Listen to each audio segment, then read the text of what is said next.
नमस्कार साथियों। चर्चा के इस अंक में मैं हूं अंकुल। आज मैं चर्चा करने जा रहा हूं अपनी मातृभाषा हिंदी की। साथियों, हिंदी हमारी मातृभाषा है और देश की राष्ट्रभाषा भी है। हिंदी का जो लालित्य है और हिंदी का जो स्नेह है, हम हिंदुस्तानियों को बड़े सौभाग्य से मिला है। जब कई भाषाओं और कई बोलियों का प्रतिनिधित्व करने का मौका किसी एक भाषा को मिलता है, तो यह उसके लिए भी प्रशंसा और उसके लिए भी सम्मान की बात होती है। हिंदी का जो साहित्य है, इतना समृद्ध और इतना विशाल है कि उसमें कितने याचक, कितने वाचक और कितने पाठक अपने आप को जितनी बार गोता लगाना चाहें, समुद्र की तरह लगा सकते हैं। और यह ऐसी भाषा है कि अपने संवाद को लोगों के, चाहे वो सुनने वाले हों, चाहे वो वक्ता हो, चाहे वो पाठक हो, सबके हृदय को इतने शीतलता से स्पर्श करती है कि उसकी अनुभूति मात्र से ही हम अपने भावों को व्यक्त और अभिव्यक्त कर सकते हैं। हिंदी का पाठक होने के नाते या हिंदी भाषी होने के नाते मुझे इस बात का खूब संतोष है कि हिंदी वर्तमान में प्रगति की नए शिखर पे जा चुकी है। युवनों में जब हिंदी में पहली बार भाषण हमारे देश के पूर्व प्रधानमंत्री, माफ कीजिएगा, अटल बिहारी वाजपेयी ने दिया, उसके बाद से एक नई अलख जमी हुई है। और विदेशी पाठकों या विदेशी लोगों को भी हिंदी के प्रति रुझान सामने आया है। मॉरिशस जैसे कई छोटे देश भी अब अपने पाठ्यक्रम का हिस्सा भी हिंदी को बना रहे हैं।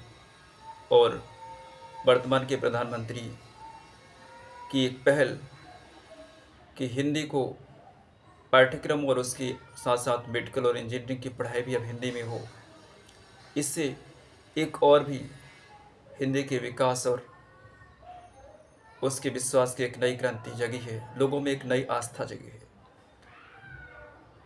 जिस रचनाकार या जिस लेखक को मैं सबसे ज़्यादा हिंदी में पढ़ता हूँ और उनके शब्दों से प्रभावित हूँ, वो नाम है जयशंकर। और उनकी जो रचना है कामिनी, जिसके अलग अलग सर्ग हैं, उस सर्गों में जो उन्होंने पंक्तियाँ लिखी हैं, जो कविताएं लिखी हैं और जो शब्दों का क्रम रचा है, वह निश्चित रूप से हर पाठक को पढ़ना चाहिए, जानना चाहिए। क्योंकि जब हम पढ़ेंगे और जानेंगे तभी हम अपने साहित्य और अपने संस्कृति और अपने परिवेश को समझ पाएंगे।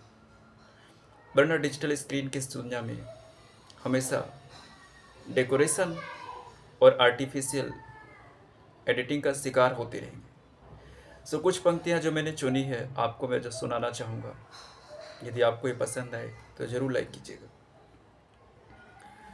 हिमगिरी के उतंग शिखर पर बैठ शिला की शीतल छा, क्या शब्दों का क्रम है। एक पुरुष भीगे नैनों से देख रहा था प्रलय प्रवाह। नीचे जल था ऊपर हिम, हिम मतलब बर्फ, एक तरल था एक सघन। यानी कि जो जल होता है वह तरल होता है, लिक्विड फॉर्म में होता है, और एक सघन बर्फ जो होता है सघन होता है। एक तत्व की ही प्रधानता, कहो उसे जड़िया चेतन। दूर दूर तक विस्तृत था हिम, स्तब्ध उसी के हृदय सम्मान। नीरवता सी शिला चरण से टकराता पिरता पवान। तरुण तपस्वी सा वह बैठा, साधन करता सुर शमशान। और नीचे प्रलय सिंधु लहरों का होता था सकुर्ण अवसान। शब्दों का क्रम देखिएगा। कई शब्दों की तो मुझे भी अर्थ खोजने होंगे, लेकिन भाषा की लालित्यता और भाषा का जो प्रवाह है वह अविरल है और वह काफ़ी मुझे प्रेरित करता है। नीचे प्रलय सिंधु लहरों का होता है सकर्ण अवसान।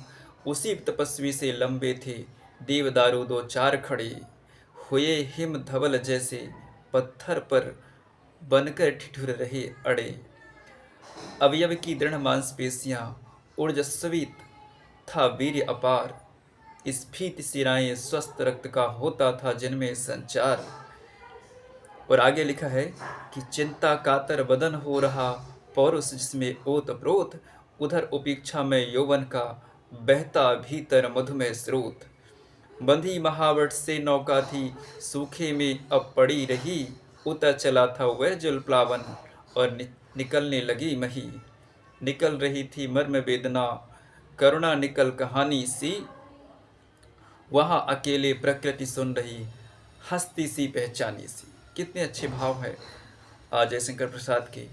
और इस विषय में आगे भी आपसे, क्योंकि मैंने उनकी ये जो बुक परचेज की है, इसमें उनकी सारी कविताएं हैं, चाहे वो चिंता की हो, चाहे वो आशा की हो, जो उनके अलग अलग सर्ग थी। तो ये काफ़ी बड़ा पाठ्यक्रम है, स्वप्न है, और मैं प्रयास करूँगा कि कुछ पंक्तियाँ मैं जीवन में भी उतारूँ। ईर्ष्या है, कर्म है, काम है, लज्जा है, मतलब काम, जिन शब्दों को आप सुनते हैं उन शब्दों पे इतना विस्तृत व्याख्यान और इतना विस्तृत काव्य पाठ और काव्य रचना जो सम्मानीय जयशंकर प्रसाद जी ने किया है, वाकई में अद्भुत है, अविस्मरणीय है। और उनके इस कृति के लिए हम उन्हें जितनी बार नमन करें उतना कम है। साथियों, इस अंक में बस इतना ही। यदि आपको इसमें से कुछ भी पसंद आया हो तो इस वीडियो को लाइक ज़रूर कीजिएगा और अपना खूब ख्याल रखिएगा। धन्यवाद।